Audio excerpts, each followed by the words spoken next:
Bom dia, gente. Como prometido, hoje vai o vídeo da correção das últimas atividades, tá?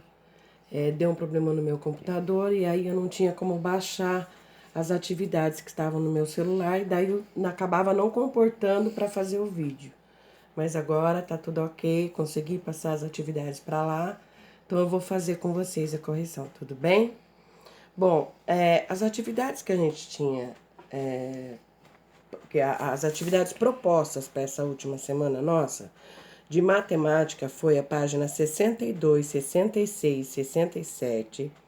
De português foi da página 65 a 69 do livro didático.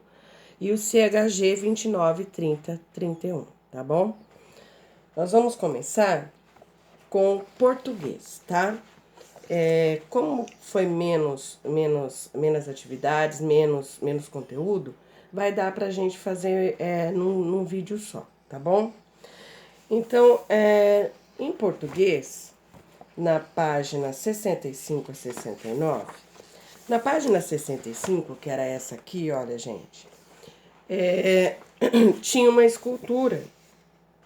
E vocês me perguntaram o que é isso? E, bom, lá no nome já tá, Unidade 3, Paz para o Mundo. Essa é a escultura do Nelson Mandela. Eu não sei se alguém aí teve a curiosidade de procurar saber quem foi Nelson Mandela. Mas o Nelson Mandela, ele foi muito importante para a sociedade da África e depois para o mundo, tá? Ele serviu de exemplo para outros países no mundo inteiro ao demonstrar que é necessário respeitar o outro e cultivar a paz, independentemente de sua origem étnica ou crença. Engraçado que isso serve pra gente até hoje, né? É o tipo de ensinamento que é atemporal. Na época dele serviu, na nossa época serve e para as novas gerações servirá também esse tipo de conduta, que é o que devemos ter, respeito, né? Então tá. Aí havia algumas perguntas sobre as impressões que vocês tiveram sobre essa escultura. Então dá para perceber que é um rosto, tá?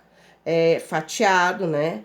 E dependendo do ângulo que você olhar, você consegue enxergar bem o rosto dele. Do contrário, parece só que são linhas pretas, tá?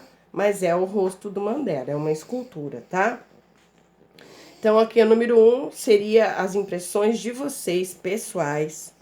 E a número 2 estava falando, Nelson Mandela foi uma das pessoas que mais lutou pela igualdade racial e pela propagação da paz no mundo. Em sua opinião, qual foi a importância? Eu acabei de dizer, gente, ele pregava a paz, ele pregava o amor, o respeito, a união entre os povos, tá? Por isso ele foi tão importante, tá bem? Não só para a África, mas ele é um exemplo até hoje de conduta, né? Aí, na página 66 e 67, tinha uma reportagem.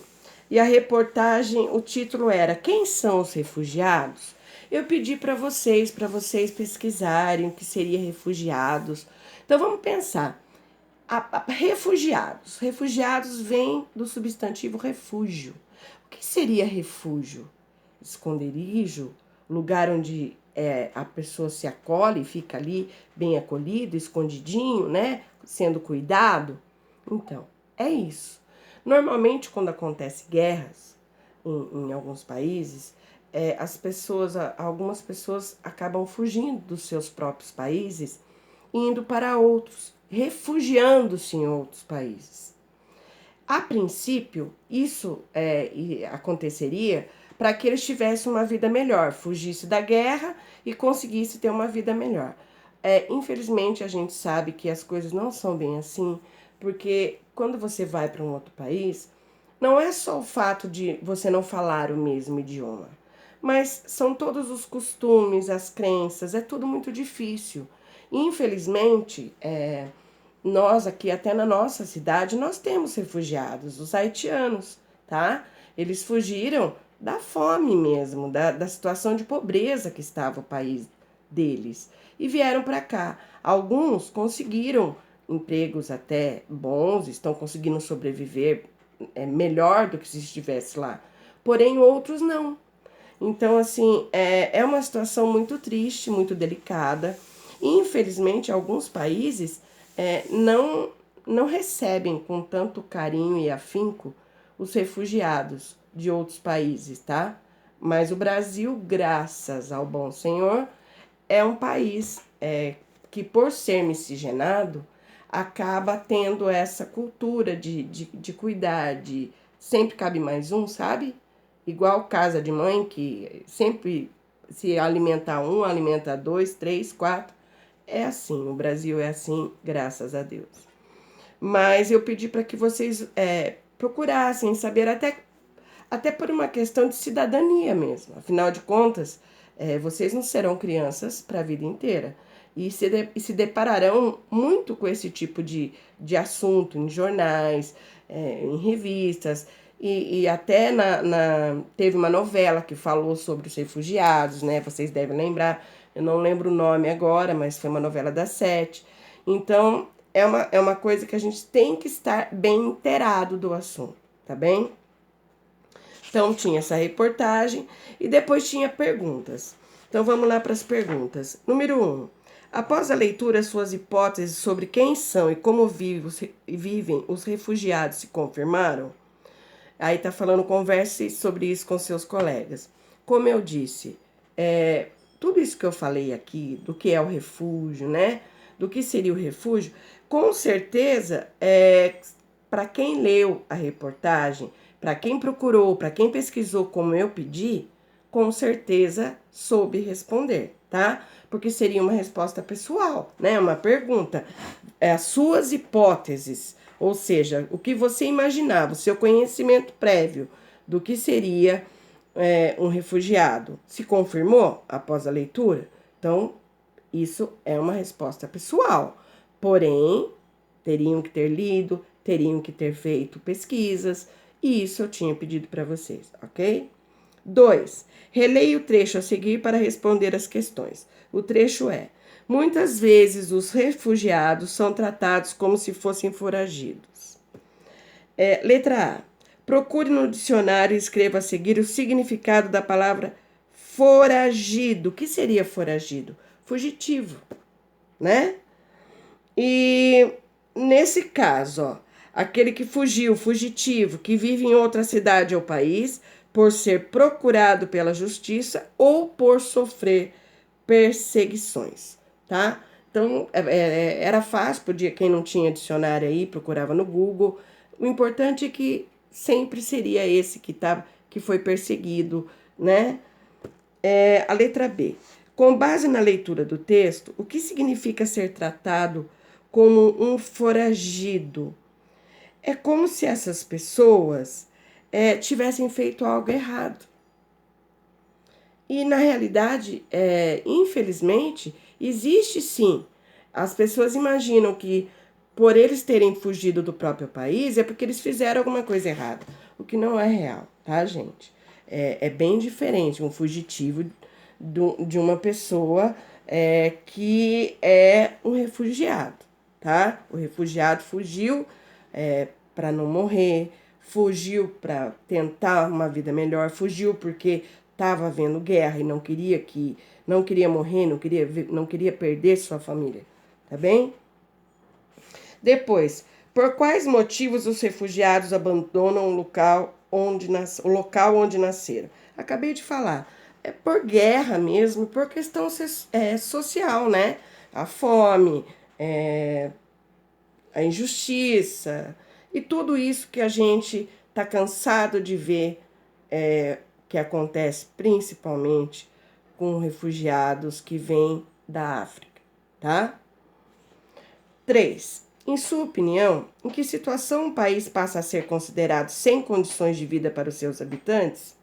A partir do momento que ele não consegue oferecer subsistência para o seu povo, ou seja, trabalho, né, emprego para esse povo poder comprar comida, a partir do momento que esse povo sofre pressão física, psicológica por conta da guerra, esse país já não pode ser considerado um país com condições boas para se viver nele, tá? Como acontece na Síria, né? Que aquela guerra com tanta criança, aquelas cenas horríveis que quando a gente vê, dificilmente a gente consegue esquecer de tão triste que é. Aí vem o 4. Porque, segundo a reportagem, muitos refugiados escolhem o Brasil?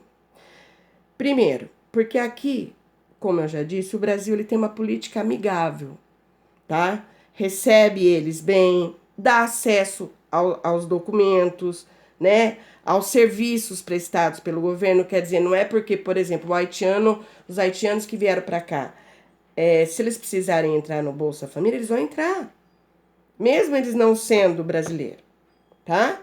Então, porque o Brasil tem isso, é o que eu falei, o Brasil é muito amigável, o Brasil é mãe, tá? Então, aí depois tinha um mapa, né? E era para marcar um X nos principais estados brasileiros escolhidos pelos refugiados. Bom, o que acontecia? No texto, tinha algumas. Como é que fala? Oh, meu Deus. Tinha o nome, né? De alguns estados e tal. Mas normalmente, gente, é mais pro lado do norte e nordeste, tá? Que eles acabam indo. E São Paulo, que é o epicentro mesmo, tá? Que eles consideram que seja o lugar onde haja mais trabalho. Então, vamos lá. Terminamos CHG, certo? Vamos, então, para... Ou melhor, terminamos português. Vamos para o CHG. Tá vendo só como é que é? A gente vai ficando, ó, biruta. Português era da página 60... Não, português era da página 65 a 69, né, gente? Então, vamos lá. Que foi o que nós fizemos. Então, agora nós vamos para o CHG, que é 29, 30, 31. Até, eu não lembro qual foi o aluno que comentou, professor, a gente não fez uma parte dessa na sala? Fizemos, lembra que eu pedi para que vocês fizessem uma pesquisa sobre os mitos, de como começou, né, o mundo e tal? Então, aqui fala do início da Terra, né? E o que é isso? É a mitologia, segundo a mitologia egípcia, como houve o início da Terra. Primeiro, eu queria que vocês soubessem quem é o deus Ra, que em alguns momentos vocês vão ver escrito Deus Ra, em outros vocês vão ver escrito Amon, depois Amon-Ra, tá? É o mesmo, é uma divindade que representa o primeiro deus existente na mitologia egípcia, tá? Era o deus deles, certo? Existe muita semelhança entre os mitos dos diferentes povos da antiguidade, tá? E o que seriam mitos, né? Aquelas histórias que eles inventavam para explicar como surgiu o céu, como surgiu a terra, como surgiu o peixe, como surgiu o camelo, como surgiu tudo, tá? Então eles criavam esses mitos para explicar a origem de tudo, tá? Aí, assim, tinha um texto que falava sobre os deuses deles e tudo mais. Aí tá no 17. Grife no texto os seguintes acontecimentos. Quando teve início o surgimento do planeta Terra, lá no comecinho, no segundo parágrafo, tá assim, ó. Num começa subitamente a mover-se, despertando enfim de seu longo sono primordial. Certo? Entenderam? É aí. Depois, letra B. O momento grifar agora o momento do surgimento da humanidade, ó. Lá no último parágrafo da página 30, tá assim. Até que tudo se torna claro bastante para que se possa separar a luz da treva. Recém-despertos para a vida, os olhos de Ra nublam-se de luminosas lágrimas ao enxergar o pouco que ainda há no mundo e o muito que lhe falta. Uma gota cristalina desliza e cai de seus olhos brilhantes, indo entranhar-se na terra dura e seca que o calor de seu próprio corpo gritara. Dessa gota divina, um dia surgirá a humanidade. Olha só, eles acham, né? Eles criaram um mito para dizer que a lágrima dele criou o ser humano, tá? Aí vamos lá para o 18. Quais são os deuses da água, do ar, da terra e do firmamento mencionados no texto? Tá bem explícito no texto, tá, gente? Era só ler. Então tem coisa que não adianta vocês quererem. Professora, eu não entendi. Bom, se não ler, não vai entender mesmo, tá? É o que eu sempre tô falando. Leiam. Ah, não entendi. Leia de novo. Principalmente quando a resposta está aqui explícita, tem que ler. Então vamos lá. Tefnet, a deusa da água. Shu, o deus do ar. Geb, o deus da terra. E Nut, a deusa do firmamento, tá? Tava no texto. Aí no 19 tava assim: no caderno reescrevo o mito egípcio e tal. Lembra que eu disse para vocês que toda vez que tiver assim uma produção de texto, não precisam fazer. Por quê? Porque eu não tenho condições de fazer uma correção adequada assim, online. Essas coisas têm que ser dentro da sala de aula, para eu poder estar fazendo a pontuação de cada um, sabe? Pontuar, olha, aqui você podia ter feito de outro jeito, olha, aqui você não precisava, olha, essa pontuação tá errada, então vai ficar, o sentido não vai ser o que você tá querendo, tá? Então, produção de texto online não vai ter condições, combinado? Então, vamos lá para a página 29, 30, 31, acho que era só isso mesmo, né? A 29 era aquilo, o que havia na origem do mundo, como isso se chamava. Primeiro, na origem, nada tinha no universo, segundo, né, o que se dizia.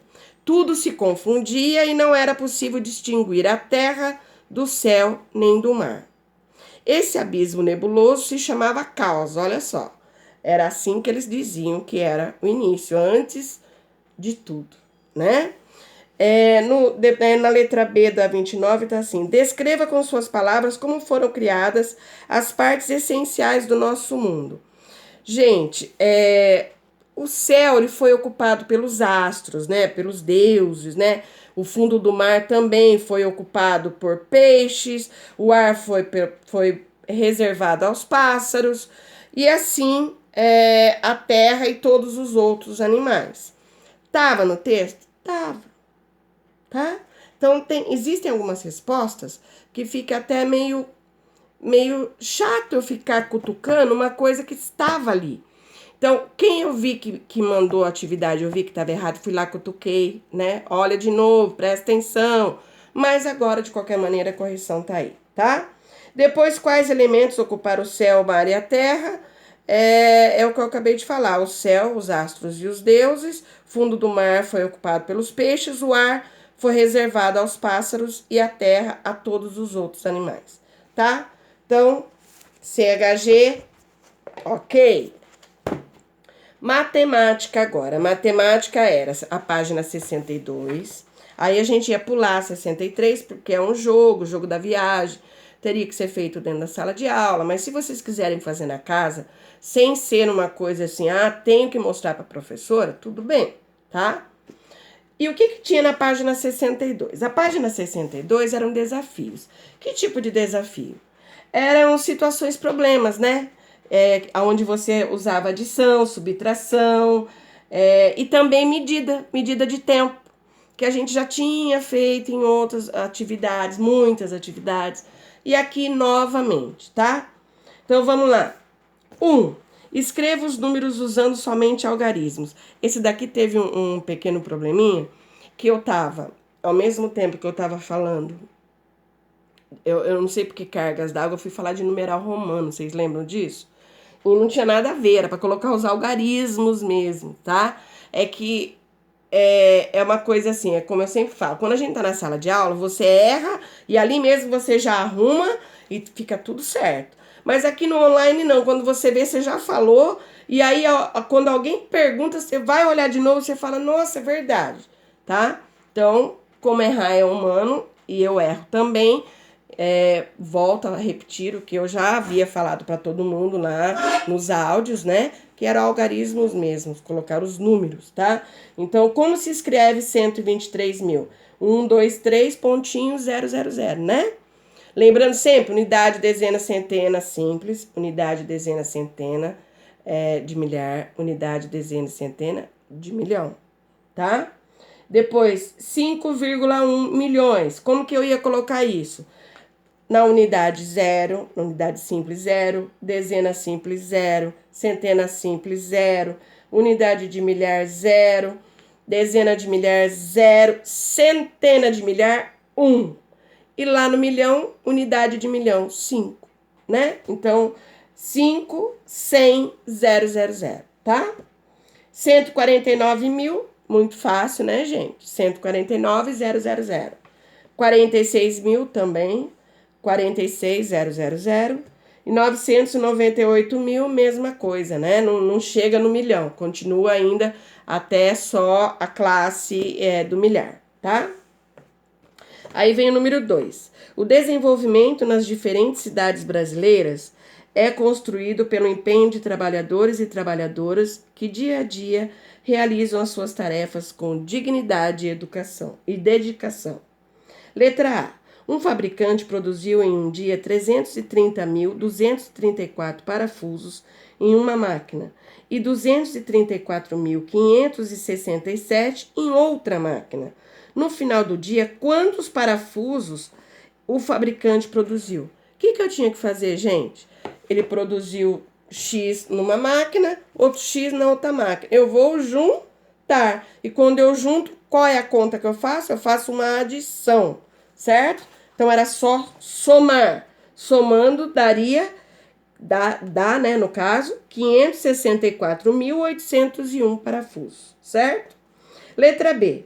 Em uma indústria foram produzidos 47.579 lápis, sendo 35.456 lápis pretos e os demais vermelhos. Quantos lápis vermelhos essa indústria produziu? Então, o que tinha que fazer? Produziu tantos lápis, tantos eram vermelhos e o resto preto. Vocês tinham que tirar, né? Não era conta de tirar? E qual que é a conta que a gente usa quando a gente vai tirar alguma coisa? A gente vai fazer uma subtração. Lembrando, número maior em cima, número menor embaixo, né? Então, quanto daria isso? 12.123 lápis vermelhos, certo?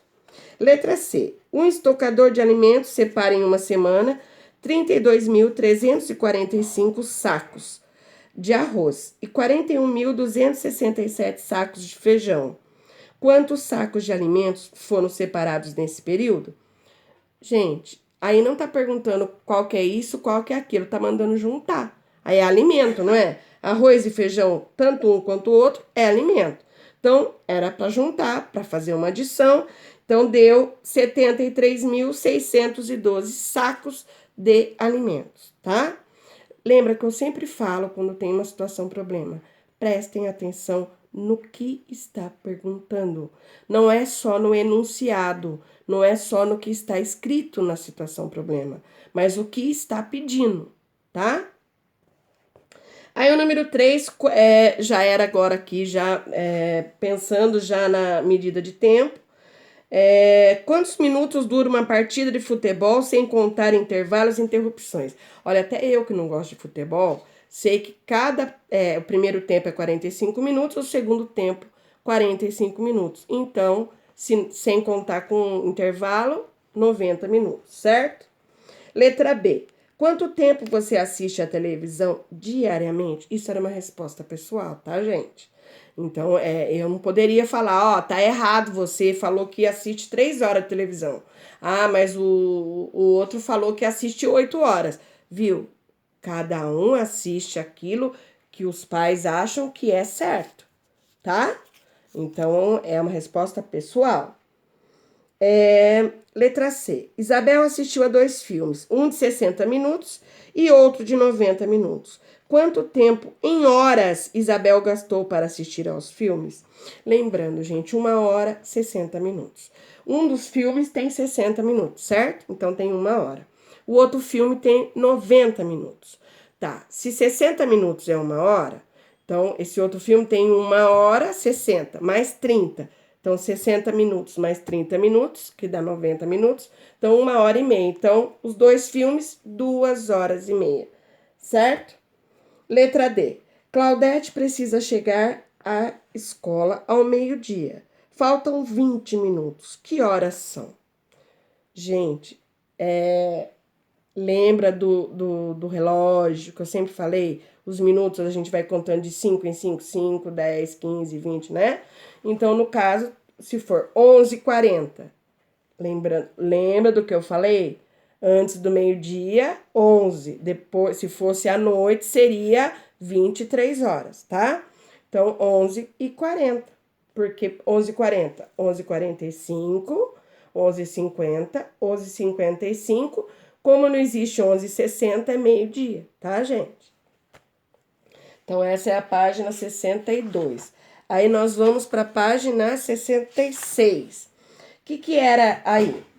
Tinha um pequeno texto sobre esportes, qualidade de vida. O que foi trabalhado aí, gente?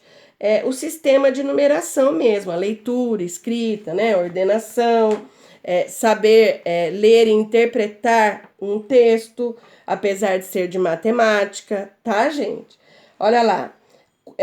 Número 1, responda as questões de acordo com as informações lidas. Por isso que eu sempre falo, se não ler, não entende. Quantos brasileiros praticam atividade física ocasionalmente?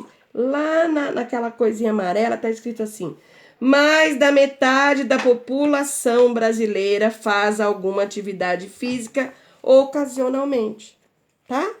Tava muito, além de explícito, ainda estava, né, com uma cor diferente, para que vocês prestassem realmente bastante atenção. Letra B. Qual dos esportes com participantes eventuais envolve o maior número de pessoas? Também estava lá no texto, nessa partinha, né, que tá bem assim, chamando atenção. Então, o que é? A pesca, tá? Letra C. O maior número de pessoas pratica esporte regularmente ou esporte de competição. Você lendo tudo, não só a parte a amarela, laranja ou sei lá, você vê que eles praticam esporte assim regularmente, mas não é tanto por competição, tá? Depois localize em jornais uma notícia sobre prática de esportes, destaque dados numéricos contidos e converse com o professor. Toda vez que tiver isso de conversa com o professor, gente, não dá para fazer online.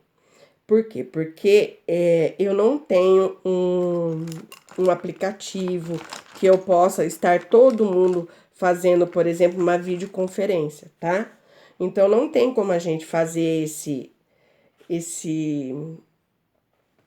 essa interação, não dá para ver essa interação.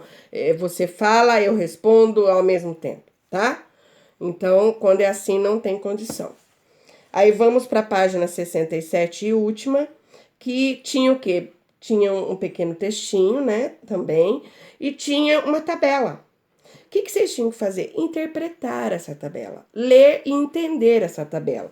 Reparem lá, ó, verticalmente tem do 0 a 180, e depois tem, né, no horizontal tem um nome de 4 esportes. Canoagem, mergulho, mountain bike e rapel. Para quem não sabe, rapel, gente, é aquele que a pessoa sobe, segura na corda e desce, para descer como é que fala? Oh, meu Deus, caverna, sabe? Descer, montanhas, tá? Rapel é um tipo de esporte. Para mim, extremamente louco, jamais faria, mas ok. Só tô falando para se alguém não souber, tá? Então, tinha esse gráfico. No eixo horizontal, que é o que eu falei para vocês, estão dispostos os tipos de esportes e no eixo vertical a quantidade de votos. Assim, se você quiser saber quantos jovens votaram em canoagem, analise a coluna do esporte canoagem e verifica o número de votos no eixo vertical, que nesse caso é 120 votos. Então, se a gente olhar lá, canoagem 120, mergulho 160, mountain bike 120 também, e rapel é o que tem menos, né? 100. Aí vem as perguntas. Qual é o esporte preferido dos jovens? Então, é o mergulho, né? 160. Você sabendo, você prestando atenção aqui na tabela, você já saberia responder. E quais os esportes que obtiveram mais de 100 pontos? Canoagem, mergulho e mountain bike, tá? Mountain bike deu exatamente 100. Se tivesse dado 90, já não entraria. E rapel, né? O rapel não entrou. Entrou canoagem, mergulho e mountain bike, porque rapel deu 100 certinho. E aqui a pergunta é: quais os esportes que obtiveram mais de 100? Se fosse 110, o rapel entraria também, tá? Então, gente, essa foi a correção. Agora, eu vou postar lá no meu canal para vocês verem, fazerem a correção e vou fazer um vídeo já para vocês falando quais serão as atividades dessa semana e o que eu quero de vocês. Tudo bem? Um beijo, fiquem com Deus.